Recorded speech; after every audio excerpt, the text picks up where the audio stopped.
ಕಳೆದ 50 ವರ್ಷಗಳಿಂದ ಗಡಿಭಾಗದ ಗ್ರಾಮಗಳ ಅಭಿವೃದ್ಧಿ ಕುಂಠಿತವಾಗಿದ್ದು, ಶಾಸಕ ಶ್ರೀಮಂತ್ ಪಾಟೀಲ್ ಆಯ್ಕೆಯಾದ ನಂತರ ರಸ್ತೆ, ನೀರು, ಆರೋಗ್ಯ, ಶಾಲೆಗಳು ಅಭಿವೃದ್ಧಿಗೆ ಹೆಚ್ಚು ಒತ್ತನ್ನು ನೀಡಿದ್ದಾರೆ ಎಂದು ಮದಮಾಬಿ ಗ್ರಾಮದ ಬಿಜೆಪಿ ಮುಖಂಡ ಆರ್.ಎಂ. ಪಾಟೀಲ್ ಹೇಳಿದರು.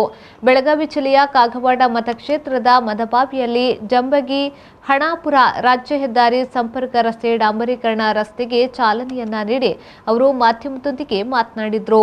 ಕಾಗವಾಡ ಶಾಸಕರು ಹಾಗೂ ಮಾಜಿ ಮಂತ್ರಿಗಳಾದಂಥ ಶ್ರೀಮಂತ್ ತಾತ್ಯ ಪಾಟೀಲ್ ಅವರ ಅನುಪಸ್ಥಿತಿಯಲ್ಲಿ ಬಹಳ ದಿನಗಳಿಂದ ನೆನೆಗುದೇ ಬಿದ್ದಂಥ ನಮ್ಮ ಮದಭಾವಿ ದಿವಲಿಗಿ ತೋಟ ಶಿವನೂರವರೆಗೆ ರಸ್ತೆ ನಿರ್ಮಾಣ ಕಾಮಗಾರಿಯ ಮೊದಲನೇ ಹಂತ ಅಂದರೆ 0ದಿಂದ 3.9 ಅಂದರೆ ಹನುಮಾಪುರ ಜಂಬಗಿ ರಸ್ತೆವರೆಗೆ ಇವತ್ತು ರಸ್ತೆಗೆ ಗುದ್ಲಿ ಪೂಜೆಯನ್ನು ಎಲ್ಲ ನಮ್ಮ ಮದಭಾವಿ ಚುನಾಯಿತ ಪ್ರತಿನಿಧಿಗಳು ಹಾಗೂ ಗ್ರಾಮಸ್ಥರ ವತಿಯಿಂದ ಇವತ್ತು ಪೂಜೆ ನೆರವೇರಿಸಿತು.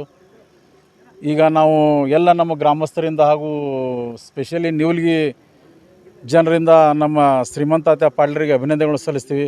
ಯಾಕಂದ್ರೆ ನಮ್ಮ ಸ್ವಾತಂತ್ರ್ಯ ಆದ ನಂತರ ಇದೇ ಮೊದಲಿಗೆ ನೀವಲ್ಗಿ ತೋಟಕ್ಕೆ ರಸ್ತೆ ಆಗುತ್ತಿರುವುದು ನಮಗೆಲ್ಲ ಒಂದು ಹೆಮ್ಮೆ ವಿಷಯ. ಯಾಕಂದರೆ ಇಲ್ಲಿ ತನಕ ರಸ್ತೆ ಆಗಿರಲಿಲ್ಲ. ಈಗ ಅವರು ತೆಗೆದುಕೊಂಡು ಈ ಮೊದಲನೇ ಹಂತ 3.9 ಕಿಲೋಮೀಟ್ರು, ಅಲ್ಲಿಂದ 4ರಿಂದ ಸುಮಾರು 6ನೇ ಕಿಲೋಮೀಟ್ರ್ ಒಳಗೆ ನೀವಲ್ಗಿ ತೋಟದವರೆಗೆ ಅಂದರೆ ತೆವರಟ್ಟಿ ಶಿವನೂರು ರಸ್ತೆಯವರೆಗೆ ಸುಮಾರು 1,20,00,000 ಅನುದಾನದಲ್ಲಿ ಅದನ್ನು ಕೂಡ ಈಗ ಅದನ್ನು ಬರುವ ದಿನ 15 ದಿವಸದಲ್ಲಿ ಅದು ಕೂಡ ಎಸ್ಟಿಮೇಟ್ ಮಂಜೂರಾತಿಯಾಗಿ ಟೆಂಡರ್ ಕರೆದು ಅದನ್ನು ಕೂಡ ನಾವು ಪ್ರಾರಂಭ ಮಾಡ್ತೀವಿ. ಈ ವೇಳೆ ಮುರುಗೇಪ ಮಗದುಮ್ಮ, ಮಹಾದೇವ್ ಕೋರೆ, ಈಶ್ವರ ಕುಂಬಾರೆ, ಕೃಷ್ಣ ಶಿಂದೆ, ಬಿಜೆಪಿ ಮುಖಂಡರಾದ ಅಪ್ಪಸಾಬ ಚೌಗಲ, ಬಾಳು ಮಗದುಮ್ಮ, ಗುತ್ತಿಗೆದಾರ ನಾನಾಸಾಬ ಅವತಾಡೆ, ಶಿವಾನಂದ್ ಸಂಕ್ರೆಡ್ಡಿ ಮೊದಲಾದವರು ಉಪಸ್ಥಿತರಿದ್ದರು. ಸತೀಶ್ ಕೋಳಿ, ವಿ4 ನ್ಯೂಸ್, ಅಥಣಿ.